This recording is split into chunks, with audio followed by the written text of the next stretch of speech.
ही छत के नीचे मिट्टी वाली और मॉडर्न वाली बहू। इस घर की मालकिन है शांति देवी। पति तो रहे नहीं, पर उनका हुक्म आज भी पूरे घर पर चलता है। शांति देवी को मिट्टी से प्यार है। उन्हें वो लोग पसंद है जो जमीन से जुड़े हों। उनके 2 बेटे हैं। बड़ा बेटा मोहन। मोहन एक सीधा साधा किसान है। बड़े बेटे की बहू है गंगा। गंगा जैसा नाम वैसा काम, बिल्कुल शांत। वो गाँव की ही बेटी है। सुबह 4 बजे से उठकर रात के 10 बजे तक काम में लगी रहती है। घर लीपना, भैंस का दूध दूहना, चूल्हे पर खाना बनाना। छोटा बेटा है राहुल। राहुल शहर में पढ़ा और वहीं नौकरी लग गया। छोटे बेटे की बहू है रिया। रिया एक डिजाइनर है जो कंप्यूटर पर कपड़ों का डिजाइन बनाती है। सुबह के 5 बजे हैं। आसमान में अभी तारे दिख रहे हैं और चौधरी निवास में हलचल शुरू हो गई। गंगा ने आंगन में झाड़ू लगा दी। अब वो भैंस के नीचे छोटी सी चौकी लेकर बैठ गई है और दूध दूह रही है। शांति देवी अपनी खाट पर बैठी माला जप रही है। उनकी नजर गंगा पर है। मेरी गंगा तो हीरा है, लक्ष्मी का रूप है। गंगा दूध लेकर उठती है। माँ जी, चाय लाऊं? ला बेटी, तेरे हाथ की चाय में स्वाद ही अलग है। गंगा रसोई में जाती है। रसोई भी मिट्टी की बनी है। एक कोने में चूल्हा जल रहा है। गंगा चूल्हे पर पतीली रखती है। तभी बड़ा बेटा मोहन आता है। वो कंधे पर हल रखने की तैयारी में है। माँ, मैं खेत पर जा रहा हूँ। रुकिए जी। वो एक कपड़े में 2 मोटी मोटी रोटियां और छाछ का लोटा लाती है। ये लेते जाइए। गंगा, तूने कब बना ली? बस आप उठते उससे पहले ही बना ली। यही तो घर संसार है। मर्द कमाए, औरत घर संभाले। अब सूरज सिर पर आ गया है। घर के बाहर गांव की कच्ची सड़क पर एक पीली टैक्सी आकर रुकती है। टैक्सी से राहुल उतरता है। फिर दूसरी तरफ से रिया। उसने जीन्स और लंबा सा टॉप पहना है। आंखों पर बड़ा सा काला चश्मा। उफ, राहुल कितनी धूल है यहाँ। तभी रिया का पैर फच करके ताजे गोबर में पड़ जाता है। ये क्या है? वो अपना महंगा जूता घिन से देखती है। राहुल, मैंने कहा था ना मुझे यहाँ नहीं आना। बदबू। आवाज सुनकर शांति देवी और गंगा आंगन से बाहर आते हैं। आ गई शहर की रानी। माँ, पैर छुओ रिया। नमस्ते माँ जी। वो मेरे पैर। जीती रहा। बहू है, पल्लू तो कर ले सिर पर। पल्लू? जीन्स पर? माँ जी, मुझे आदत नहीं है और गर्मी बहुत है। ये था पहला ठहराव। शांति देवी का गुस्सा 7वें आसमान पर पहुँच गया। जा पानी ला अपनी देवरानी के लिए। बेचारी धूप में काली पड़ गई है। गंगा घड़े का ठंडा पानी लाती है। रिया पानी का गिलास देखती है। राहुल, ये पानी साफ है? रिया, पी ले। नहीं, मैं अपनी मिनरल वाटर पी लूंगी। ये बात शांति देवी सुन लेती है। क्या मेरे घर का पानी गंदा है? अरे इसी घड़े का पानी पीकर मेरे दोनों बेटे घोड़े जैसे बड़े हुए हैं और तुझे बीमारी हो जाएगी।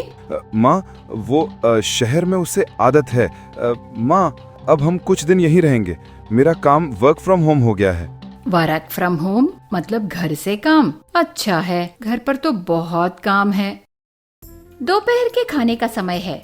गंगा रसोई में चूल्हे के सामने बैठी है। उसका चेहरा पसीने और धुएं से लाल है। वो फूली फूली रोटियां बना रही है। छोटी बहू, ओ रिया, कहाँ है? जी माँ जी। जा रसोई में अपनी जेठानी की मदद कर दे। वो अकेली कब से लगी है। रिया धीरे धीरे रसोई में जाती है। जैसे ही वो रसोई में घुसती है, चूल्हे के धुएं से उसे जोर की खांसी उठ जाती है। ओह गॉड, अब इस धुएं में कैसे? यहाँ तो सांस लेना भी मुश्किल है। आदत है बहन, तू बाहर बैठना, मैं लाती हूँ रोटी। क्यों? वो महारानी है, उसी के लिए बन रहा है खाना। माँ जी, आप लोग ये चूल्हा क्यों इस्तेमाल करते हो? इससे फेफड़े खराब हो जाते हैं। चुप कर, मेरे बाप दादा इसी चूल्हे की रोटी खाकर 100 साल जिए हैं। तुझे ज्यादा पता है। राहुल, मैं इस धुएं में नहीं रह सकती। रिया अपने कमरे में जाती है और एक बड़ा सा बक्सा खींच कर लाती है। ये क्या बक्सा है? ये इंडक्शन चूल्हा है। मैं इस पर खाना बनाऊंगी। न धुआं न आग। शांति देवी और गंगा हैरान होकर उस कांच के चूल्हे को देखते हैं। आज मैं आप सब के लिए व्हाइट सॉस पास्ता बनाऊंगी। बहुत हेल्दी होता है। पास्ता? वो जो कीड़े जैसी होती है? नहीं, ये घर है, यहाँ रोटी सब्जी बनेगी। गंगा, तू रोटी बना। घर में पहली बार 2 रसोई बन गई।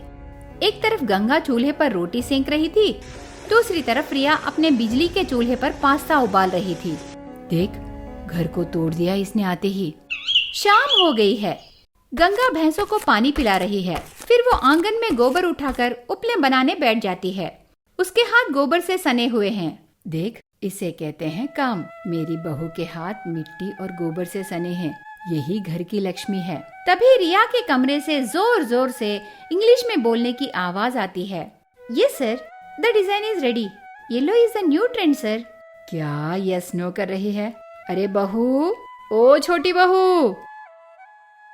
माँ जी, क्या है? मेरी क्लाइंट कॉल चल रही थी, आपने सब खराब कर दिया। क्या कॉल? शाम हो गई है, सूरज डूब गया। जा तू भी 2 उपले बना दे। क्या उपले? मतलब गोबर? रिया घिन्न से मुंह बना लेती है। छी नहीं, वो गंदा होता है, मेरे हाथ गंदे हो जाएंगे। ये सुनते ही शांति देवी आग बबूल हो गई। गंदा? जिस गोबर को तू छी कह रही है, उसी गोबर से हमारा चूल्हा जलता है, उसी से घर लीपा जाता है। ये गैस से ज्यादा पवित्र है। तुझे क्या पता मिट्टी की कीमत? माँ जी रहने दो, मैं कर लूंगी।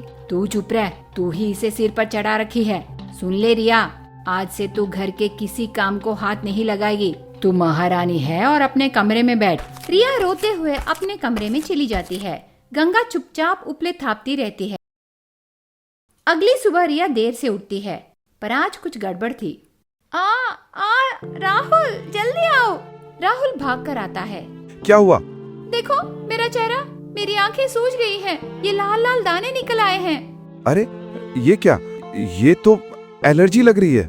आवाज सुनकर शांति देवी और गंगा भी आते हैं। हाय राम, ये क्या हो गया? चेचक निकल आई क्या? ये चेचक नहीं है, ये डस्ट एलर्जी है। इस घर में कितनी धूल मिट्टी है, और वो चूल्हे का धुआं, और वो भैंस की बदबू। मुझे इन सब चीजों से बहुत एलर्जी है। क्या बदबू? मेरे घर में बदबू है? अरे ये बदबू नहीं, ये मिट्टी की खुशबू है। ये घी और दूध की खुशबू है। बीमारी तुझ में है, मेरे घर में नहीं। माँ प्लीज, इसे सच में एलर्जी है। शहर में ये साफ हवा में रही है। तो ले जा इसे वापस शहर। यहाँ तो मिट्टी भी रहेगी, धुआं भी रहेगा और भैंस भी रहेगी। गंगा को रिया पर दया आती है। वो एक कटोरी में हल्दी और चंदन का लेप ले आती है। बहन ये लगा ले, ठंडक मिलेगी। नो स्टॉप, ये हल्दी चंदन से और एलर्जी होगी। मैं डॉक्टर की क्रीम लगाऊंगी। शांति देवी आंगन में आकर खड़ी हो जाती है। सुन लो सब, अगर इस घर में रहना है तो इस घर जैसा बनना पड़ेगा। इस मिट्टी को अपनाना पड़ेगा, वरना शहर का रास्ता खुला है। रिया और राहुल एक दूसरे को टेंशन में देखते हैं। गंगा चुपचाप खड़ी आंसू बहा रही है। घर के बीच एक बड़ी दीवार खड़ी हो गई थी। उस दिन के बाद चौधरी निवास का आंगन बट गया था। शांति देवी और गंगा एक तरफ थी जो मिट्टी के काम करती थी। रिया अपने कमरे में बंद दूसरी तरफ थी जो मशीनों से घिरी थी। शांति देवी ने रिया से बात करना लगभग बंद कर दिया था। राहुल अपनी माँ और बीवी के बीच पिस रहा था। एक हफ्ता बाद आंधी की रात। एक दिन गांव के बाजार का दिन था। मोहन और शांति देवी सुबह सुबह बैलगाड़ी लेकर शहर गए थे अनाज बेचने। घर पर दोनों बहू और राहुल ही थे। शाम होते होते मौसम अचानक बदल गया। हे भगवान, काले बादल गिर आए, लगता है जोर का तूफान आएगा। देखते ही देखते तेज हवा चलने लगी, पेड़ टूटने लगे और जोर की बारिश शुरू हो गई। अरे भैंस बाहर आंगन में बंधी है, वो डर जाएंगी। गंगा दौड़कर आंगन में जाती है और पूरे गांव की बिजली चली गई। रिया के कमरे से आवाज आती है, राहुल लाइट चली गई, मेरा लैपटॉप बंद हो गया, मेरा काम और ये पंखा एसी भी बंद। उफ, कितनी गर्मी है। रिया, बाहर जोर का तूफान आया है। रिया कमरे से बाहर आती है। वो देखती है कि गंगा अकेली बारिश में भीगती हुई भैंसों को खींचकर अंदर ला रही थी। तभी घर की पुरानी छत से टप टप टप पानी टपकना शुरू हो जाता है। ओ गॉड, ये घर तो टपक रहा है, ये छत गिर जाएगी। राहुल चलो यहाँ से, किसी होटल में चलते हैं। होटल? ये हमारा घर है, गिरेगा नहीं। जाओ तुम अंदर कमरे में बैठो। ये शहर नहीं है जहाँ हर चीज शीशे की बनी हो। रिया को पहली बार अपनी बेबसी महसूस हुई। उसका महंगा लैपटॉप, उसकी डिजाइनर की डिग्री इस तूफान में किसी काम की नहीं थी। वो चुपचाप एक कोने में खड़ी भीगती हुई गंगा को देखती रही। सुबह तक तूफान रुक गया। शांति देवी और मोहन भी वापस आ गए। घर की हालत देखकर वो घबरा गए। मेरी बेटी, तूने अकेले घर संभाल लिया? शांति देवी ने रिया की तरफ देखा भी नहीं, पर एक गड़बड़ हो गई थी। रात भर बारिश में भीगने और मेहनत करने की वजह से गंगा को तेज बुखार चढ़ गया। माँ जी, मुझे बहुत ठंड लग रही है। शांति देवी ने माथे पर हाथ रखा। हाय राम, इसका बदन तो आग की तरह तप रहा है। मोहन, जा जल्दी गांव के डॉक्टर को बुला ला। गांव का डॉक्टर आया। शांति काकी, बहू को तो निमोनिया हो गया है, ठंड बैठ गई है, हालत ठीक नहीं है। डॉक्टर, कुछ करो। मैं दवा दे रहा हूँ और इनके सिर पर ठंडे पानी की पट्टियाँ रखो, बुखार उतरना चाहिए। शांति देवी और मोहन पट्टियां रखने लगे, पर गंगा का बुखार कम होने की जगह बढ़ता जा रहा था। वो बेहोशी में बड़बड़ा रही थी। हे भगवान, मेरी बच्ची को बचा ले। रिया ये सब दरवाजे पर खड़ी देख रही थी। वो चुपचाप अपने कमरे में गई। रिया, तुम कहाँ? जो काम मैं सबसे अच्छा कर सकती हूँ वो करने। बिजली अभी भी नहीं आई थी। रिया ने अपने फोन का डेस्कटॉप चालू किया। गांव में नेटवर्क नहीं था। राहुल और रिया छत पर जाते हैं। बारिश हो रही थी। राहुल छाता पकड़ता है और रिया लैपटॉप लेकर बैठ जाती है। मिल गया। रिया ने तुरंत शहर के सबसे बड़े हॉस्पिटल के डॉक्टर से वीडियो कॉल पर बात की। डॉक्टर, मेरी बहन है, उन्हें तेज बुखार है, 104 डिग्री। गांव के डॉक्टर ने निमोनिया बताया है, ये दवाइयाँ दी है। दवा तो ठीक है, पर बुखार अगर नहीं उतर रहा तो उन्हें एक खास इंजेक्शन की तुरंत जरूरत है। ये इंजेक्शन गांव में नहीं मिलेगा, आपको उन्हें शहर लाना होगा। डॉक्टर, बाहर तूफान है, सब रास्ते बंद हैं, हम उन्हें शहर नहीं ला सकते। क्या टिप टिप कर रही है? उधर मेरी बहू मर रही है और तू इधर खेल रही है। माँ जी चुप रहिए प्लीज। डॉक्टर, कोई और रास्ता? एक ही रास्ता है, अगर आप अर्जेंट मेडिसिन डिलीवरी बुक कर सके, पर वो बहुत महंगा हो। मैं करती हूँ डॉक्टर। रिया ने ऑनलाइन फार्मेसी की ऐप खोली, ड्रोन डिलीवरी का ऑप्शन चुना। उसने अपने क्रेडिट कार्ड से 5,000 रुपए भरे। 5,000 एक सुई के? माँ जी, ये बहन की जान से ज्यादा नहीं है। दवाई 2 घंटे में आ रही है। शांति देवी, मोहन और राहुल सब आंगन में खड़े आसमान को देख रहे थे। तभी उन्हें घर घर की आवाज आई। एक छोटी सी मशीन बत्ती जलाती हुई आई और घर के आंगन में एक छोटा सा डिब्बा गिराकर चली गई। गांव के डॉक्टर को फिर से बुलाया गया। डॉक्टर ने वो महंगा इंजेक्शन गंगा को लगाया। सुबह सूरज निकला। गंगा ने धीरे से आंखें खोली। उसका बुखार उतर चुका था। माँ जी, मेरी बच्ची, तू ठीक हो गई? शांति देवी की नजर रिया पर पड़ी, जो रात भर गंगा के पास बैठी थी। शांति देवी धीरे धीरे उठी। वो रिया के पास गई। बेटी, मुझे माफ कर दे। माँ जी, ये आप क्या कह रही है? आप बड़ी हैं। बड़ी तो आज तू बन गई। मैं तो तुझे कागज की गुड़िया समझती रही, जो मिट्टी में हाथ डालने से डरती है, पर मैं भूल गई थी कि जमाना बदल गया है। शांति देवी ने रिया के लैपटॉप को देखा। मैं सोचती थी कि मिट्टी का काम ही असली काम है, पर आज तेरी इस मशीन और तेरे दिमाग ने मेरी मिट्टी की जान बचा ली। अगर तू ना होती तो आज मेरा घर उजड़ जाता। रिया, हाँ बहन, अब आप चुपचाप आराम करो। पर 5,000 के इंजेक्शन, इतने में तो हमारे भैंस आ जाते। अब चौधरी निवास का आंगन बदल गया था। सुबह गंगा चूल्हे पर दूध गर्म कर रही थी। उसके बगल में बैठकर इंडक्शन पर सबके लिए कॉफी बना रही थी। ला रिया, आज तेरी वो पास्ता भी चखा दे। जरूर माँ जी। शाम को गंगा आंगन में भैंस को चारा डाल रही थी और रिया आंगन में खाट पर बैठी लैपटॉप पर काम कर रही थी। एक छोटा सा गोबर का टुकड़ा उछलकर रिया के लैपटॉप पर गिरता है। बहन, ये क्या? बहन, थोड़ा मिट्टी में हाथ लगा लो, एलर्जी भी ठीक हो जाएगी और डिजाइन भी अच्छा बनेगा। दोनों बहू एक दूसरे को देखकर हंसने लगते हैं। शांति देवी दूर से अपनी मिट्टी वाली बहू और मॉडर्न वाली बहू को देखकर मुस्कुराई। उन्होंने समझ लिया था कि घर चलाने के लिए मेहनत और दिमाग दोनों की जरूरत होती है। गंगा ने ठीक होने के 2 महीने बीत गए। अब चौधरी निवास में शांति थी। इतनी शांति कि शांति देवी को भी अजीब लगने लगा था। गंगा और रिया अब जेठानी देवरानी कम सहेलियां ज्यादा बन गई थी।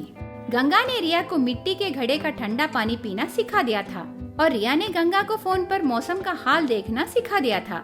शांति देवी अब अपनी मिट्टी वाली बहू के हाथ की रोटी खाती और मॉडर्न वाली बहू के लैपटॉप पर भजन सुनती।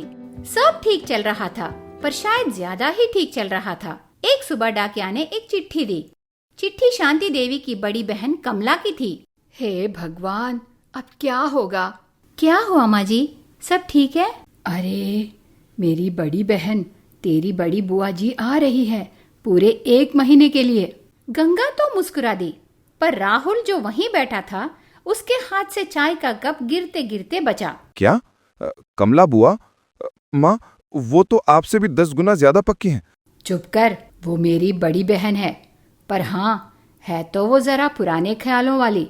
गंगा, घर की सफाई ठीक से कर देना, और हाँ, इस मिस रानी को कौन समझाएगा।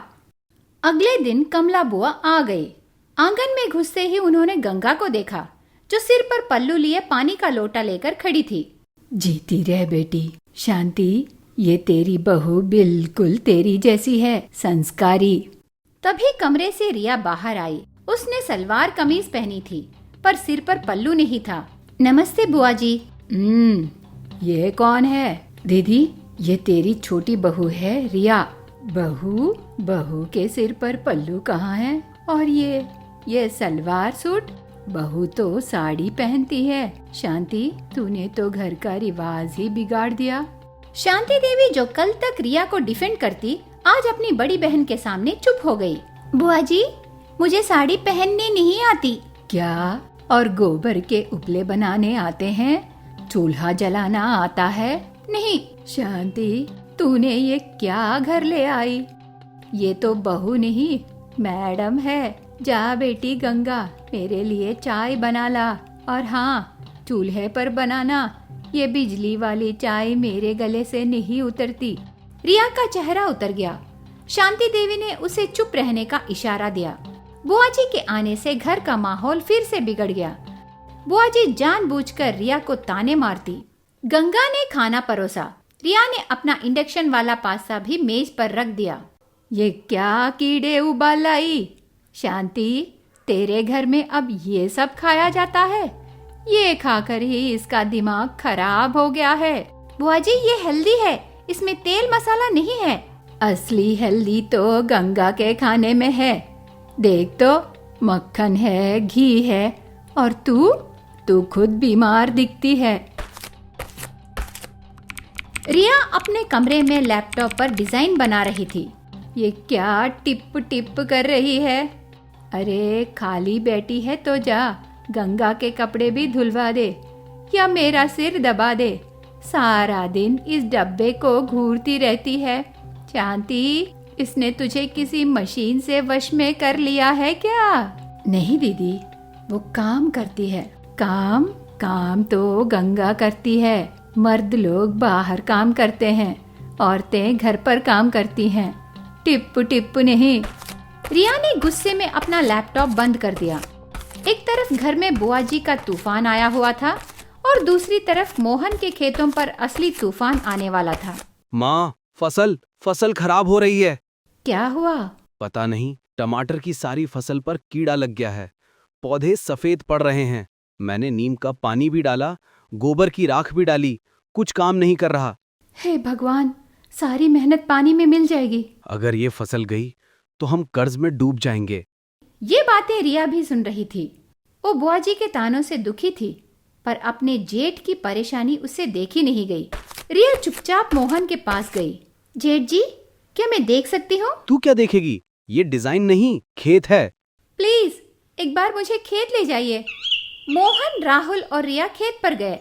रिया ने बीमार पौधों की 10-12 तस्वीरें खींच ली। जैसे ही रिया घर लौटी, कमला बुआ आंगन में खड़ी थी। कहाँ गई थी मैडम? खेतों में? हाँ, अब ये जीन्स वाली लड़की खेती करेगी। शांति, देख ले। मोहन बेटा, तू पंडित को बुला, खेत पर हवन करवा। ये सब बुरी नजर का खेल है। बुआ जी, ये नजर नहीं, बीमारी है। जबान लड़ाती है। देखा शांति?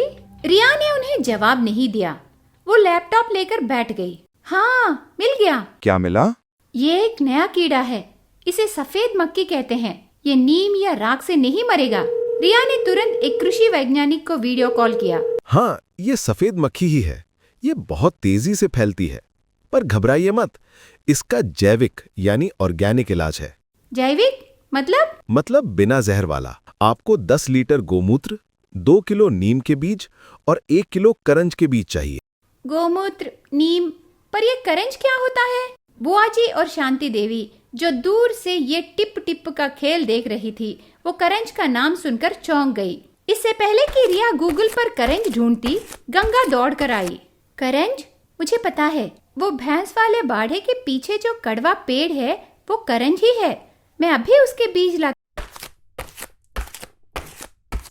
गोमूत्र, करंज, ये तो हम। बहन, आप बीज ले आओ। और वैज्ञानिक जी कह रहे थे कि बीजों को सिलबट्टे पर पीसना है, मिक्सर में नहीं। वो काम मेरा। जेठ जी, और हमें ताज़ा गोमूत्र चाहिए 10 लीटर। मैं अभी भैंस के नीचे बाल्टी लगाती हूँ। अब चौधरी निवास का आंगन एक लैब बन गया था। मॉडर्न बहू रिया लैपटॉप पर वैज्ञानिक से मात्रा पूछ रही थी, सर कितना पानी मिलाना है? और मिट्टी वाली बहू गंगा जमीन पर बैठकर सिलबट्टे पर करंज के बीज पीस रही थी। रिया, पूछ इसे कितना बारीक करना है। शांति देवी ये सब देख रही थी, पर सबसे ज्यादा हैरान थी कमला बुआ। वो देख रही थी कि कैसे एक टिप टिप वाली मशीन गांव के गोमूत्र और करंज को मिला रही थी। मोहन और राहुल ने मिलकर वो जैविक दवाई पूरी फसल पर छिड़की। 3 दिन बाद मोहन खेत से दौड़ता हुआ आया। माँ, कीड़े मर गए, सारे कीड़े खत्म हो गए, फसल बच गई। मोहन सीधा रिया के पास गया, जो आंगन में लैपटॉप लिए बैठी थी। रिया, अगर तू ना होती तो मैं बर्बाद हो जाता। तेरी टिप टिप ने मेरी मिट्टी को बचा लिया। नहीं जेठ जी, ये टिप टिप और बहन की मिट्टी दोनों ने मिलकर बचाया है। कमला बुआ, जिनका 1 महीना रुकने का इरादा था, वो अगले ही दिन अपना बैग पैक करने लगी। दीदी, जा रही हो? हाँ, अब इस घर में मेरा क्या काम? यहाँ तो गोबर और गूगल एक हो गए। जमाना खराब हो गया है। कमला बुआ जाने के लिए आंगन में खड़ी थी। बुआ जी रुकिए। क्या हुआ? ये पास्ता है, पर व्हाइट सॉस में नहीं, देसी घी के तड़के में। खाकर देखिए। कमला बुआ ने गुस्से में एक चम्मच खाया, फिर दूसरा खाया, फिर तीसरा खाया। उतना भी बुरा नहीं है। अच्छा शांति, मैं अगले हफ्ते फिर आऊंगी। और इस तरह चौधरी निवास ने सीख लिया कि घर मिट्टी से बनता है पर दिमाग से चलता है।